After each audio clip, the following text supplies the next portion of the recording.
Hi guys, I'm Shane Cuthbert and welcome back to another video.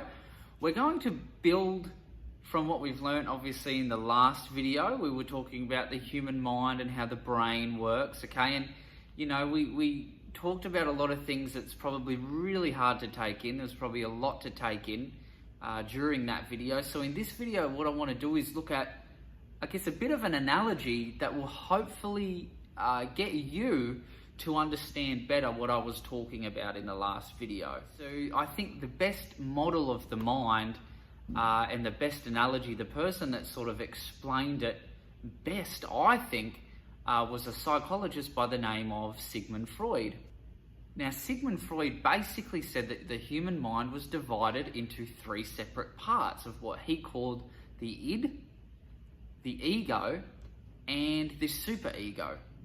He basically proposed that the two sections of the mind, the id and the superego, were balanced by the ego. So the ego was a little bit of the translator that sort of, worked between both of these two sort of parts of the mind. Now the id is the section of the mind that we would now sort of understand as being responsible for all of our basic drives, our basic, human emotions, our basic instincts, all of that stuff that was sort of found in our more sort of reptilian brain and the mammalian parts of the brain, okay? So the id is responsible for all of those more basic human instincts and drives. Now it's going to be helpful for us to look at the id as part of this analogy as being like a young child, okay? It sees something it wants, it just wants it, it starts kicking and screaming, and it really doesn't have any sort of control yet, okay? It hasn't learnt that yet. It's our basic, child. It wants to be loved and accepted and fit in with the family, but it doesn't really have the capacity to think about anybody else, okay? It's very self-centered. It has a poor sense of time. It can worry about the future, but isn't too worried about the future, okay? It's still young, doesn't really have that concept of time, sort of working yet. It can be depressed about the past without having the ability to get over it. Can worry about what other people think of it, but cannot necessarily exercise empathy sort of back towards those people. This part of the brain, the id, or what we're going to refer to it as the inner child, thinks and acts much like a 5 or 6 year old child does. What's interesting about the inner child is that the inner child is actually in charge of your identity and who you are. The inner child has a list, and on that list there is cans. So this is a list of things that your inner child feels that you can do. These are the things that you feel that you are confident in doing or achieving. The things on that list are things that you feel that you could achieve without too much struggle or resistance, okay? So these are the list of cans, the list of things that you can do, without struggle, without thinking about it, without too much effort. So the things that aren't on that list are things that your inner child are going to feel as unfamiliar or foreign. The things that are not on that list of cans are going to be things that your child feels as though are not part of its identity, and instead maybe part of that tribe over there. Things that other people can do that are not really something that you can do. You've got to think that, human beings have evolved over a period of 200,000 years. Okay, now that's a long time, but modern society, what we would call sort of modern society, has only really been around for about 6,000 years. So that's 196,000 years where we have existed as these, really tribal, basic animals, really. So when we look at other people, doing something that's obviously foreign to us, and we put them in they're not part of our tribe, they're different, they're not us, they're not from over here. When we do that, when our identity and our inner child does that, those parts of our identity that think that way are very, very important to us, okay? They're very, very important because it's what makes us who we are, okay? It's our beliefs and our values, you know, and our beliefs and values are based around things that are on our list of cans, things that we can do. So when something's not on that list or somebody is doing something that's not on that list, they don't associate with us. When we start trying to do things that aren't on that list, okay, they're not part of our identity, they're not who we are, that's when we're going to feel, again, those magnets coming out that are pushing us away from that, okay? Because our unconscious mind, those inner magnets, are just not going to like it because it's going against who we are, okay? It's something that we see deep down as not for us. That's not something that we do. That's not who we are. Now, if you look at that list of cans, and it includes things like healthy relationships with people, healthy relationships with your parents, with your friends, with your partner, with your children, that's wonderful. If again on that list of cans you've got things like productive work habits and study habits and behaviours, healthy relationships with diet and exercise, these are all things that if they are on your list of cans, things that you feel confident in being able to do, that's wonderful. However, if those things are not something that is on your list of cans, they are things that you're going to need to be able to put on your list of cans.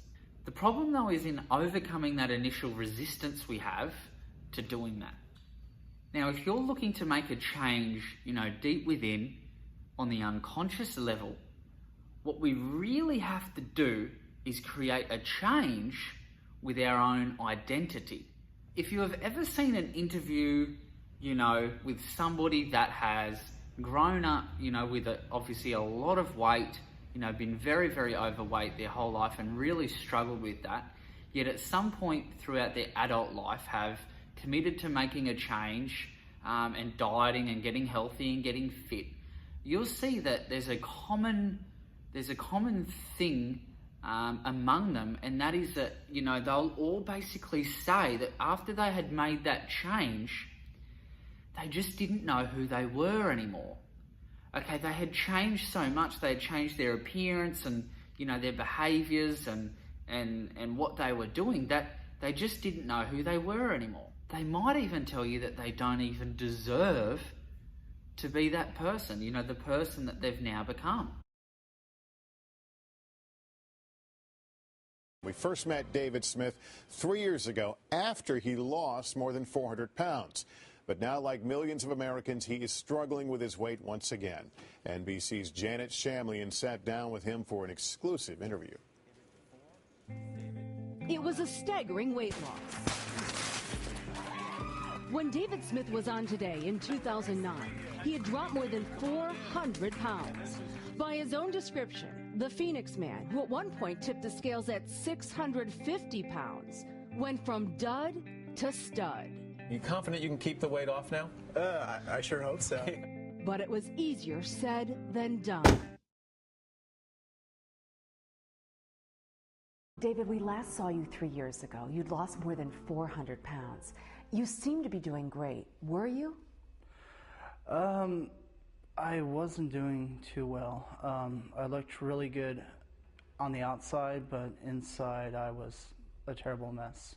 For a while, David kept up appearances. He made new friends, got a job as a personal trainer at a gym, and he even met his first and current girlfriend, Megan. David Smith had turned his life around, or so he thought.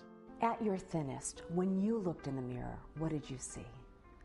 I saw somebody that didn't know who they were. All my life I was this monster in my head, and all of a sudden to be, you know, this good-looking guy, it blew my mind away. I didn't know how to deal with it. Despite several painful surgeries, he still had folds of excess skin. Unhappy with how he looked, David turned to alcohol and drugs for a while, and then turned back to food. Embarrassed by what happened, David, for the most part, disappeared from view. He lost his job, and his close friendship with his trainer, Chris, was frayed. David says he even considered taking his own life. As much as you've worked on the outside, you have to work on the inside. Particularly with weight loss, that's a real reason why people can't make a lasting change, because they haven't actually changed who they are as people. They haven't changed their identity. They've changed their diet, they've changed, an exercise plan or something like that, but they haven't actually changed who they are. And if you want to make a long-lasting change, you really need to take a look at your identity and change that. In fact, if you look at all of the exercise programs, diets, all of these things that are out there, there's hundreds and thousands of them have been scientifically, tested and examined over time. And although some of them do work temporarily, they help you get the weight down, none of them have actually been scientifically proven to help you keep that weight off long term. You'll find that those people, as they start going back into their old habits, start to put the weight back on, because they all deal with diet, eating, and exercise. They deal with these surface problems. They deal with what you're doing as a result of this thing that's deep down inside of us, without actually dealing with what is deep down inside of us, what's happening on an unconscious level, what's happening with our identity and who we are. None of them look at that. They don't deal with the unconscious issues, and they don't deal with changing the person's identity. If you want to make a lasting, permanent change, you're going to have to make a change to your identity. You're going to have to make sure that your inner child has that thing that you want to do on its list of cans. So that, as a result, you're going to find yourself magnetically driven towards these things. Not only are they going to be easy and you're not going to have to struggle to achieve them, but you're going to get to a point where you couldn't see yourself any other way. Isn't it true that if we went back to that problem that you had, in one of the very first lessons, isn't it true that one of the reasons why you weren't able to change or convince your younger self that you could make that change is because your younger self couldn't see itself as the person that you would become. It couldn't see who it was making that decision. It's the identity of that person that makes that change just didn't sit with them. They weren't that person yet. So isn't it true that when you think of that part of you has had an identity shift? A massive mistake most people make is they are focused on what they don't want. They come to therapy and they say, I don't want to look like that or feel like that or be that way.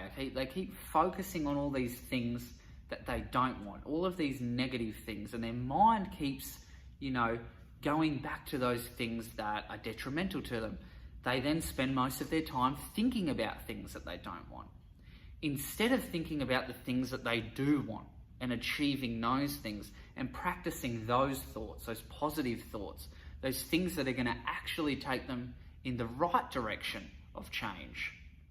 And I've got to say to these people, if that was no longer a problem, if we took that away, that thing that you don't want, that thing you don't want to do, that thing you don't want to be, if we took that away, what would you be doing instead?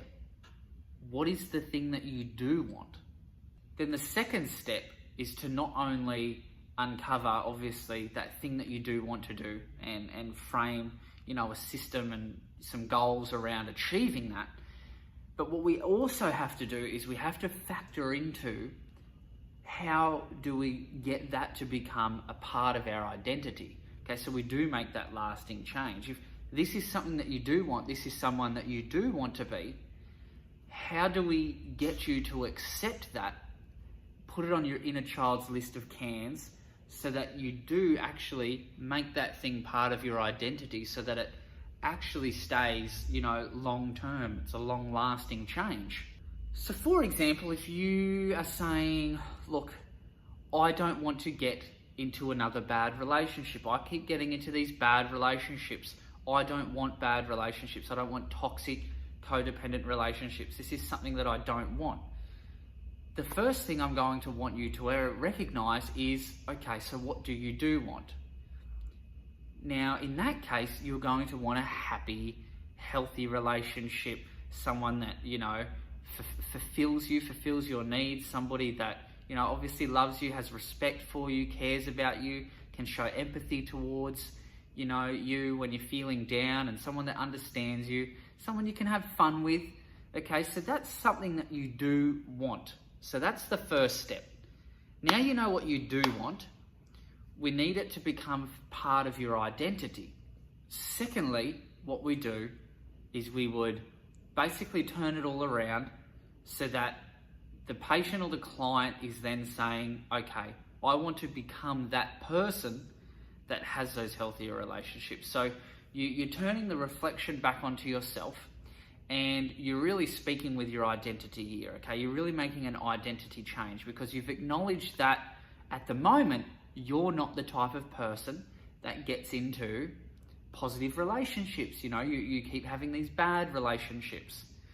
So in order to become the person that has good relationships, you need to become the person that has good relationships. So in order to have good relationships, rewarding, loving, caring relationships, you need to change your identity to become the person that expects that, doesn't just, want that, but the person that actually achieves that goal, that has that desire, and it's a part of that person when you are choosing, relationships. You're not going to choose and settle for the negative, toxic relationships. So you're going to want to become that person that has healthy relationships. You're going to want to become that person that has a healthy relationship with diet and exercise. You want to become somebody that has, a good work ethic, strong study habits. You're going to want to become someone that's focused on personal growth and self-compassion and achieving goals. Okay, you're going to want to become that person that doesn't do those problems anymore. Okay, you're going to want to become that person that does the solutions. When you're not only confident doing those solutions, okay, achieving your goals, when you're not only confident in doing that, but you're confident with who you are, when you have become the person that, is not only confident doing those things, but when you've become the person that does those things naturally, that's when you're going to find for yourself some more permanent change, long-lasting change. When you get to the point when you can look at a problem, acknowledge that problem, and see that you don't do that problem anymore and you just do the solutions, when you can look at yourself in the mirror and say, I couldn't see myself any other way, geez, I really don't know how I got into those negative relationships before. I don't understand it. When you can look at a situation or a problem that you're doing and you can't understand how you ever got yourself into that situation or how you ever did that problem, that's basically when you've made it. That's when you've figured it out. That's when you have had an identity change. Okay, when you can no longer look at your past self and your past problems and see how you were able to do those things. That's when you've really changed. When you've had that identity change, that's when all those inner magnets are going to start pulling you in the direction you want to go and repelling you against, the direction you want to stay away from. That's when all your magnets inside and your unconscious mind is going to start lining up with the things that you want at a conscious level. You no longer need to rely on motivation and willpower. You don't need to struggle. Okay, you don't need to go against the current. You don't need to go upstream, uphill. You don't have to do that anymore. You're naturally going to go with the flow. Okay, it's going to be easy and it's going to feel natural. A simple way to think of the unconscious mind is that your inner child maintains a list of cans, which are things it feels confident in being able to do. That combined list creates your identity. driven by the more primitive parts of the brain which came in handy for our early tribal ancestors. Most people's attempts at change fail eventually because they don't aim to change their unconscious identity. To change your unconscious identity, you need to get to the point where you simply couldn't see yourself any other way. When that happens, you'll be magnetically drawn towards the change you've come here seeking, without even having to try. The journey to becoming the person you want to become will be met with internal resistance, however, which most people don't know how to get past. In the next few lessons, I'm going to show you exactly what creates that resistance, and most importantly, I'll show you the simple loopholes to sneak around it and to build your confidence to become the person you really want to become.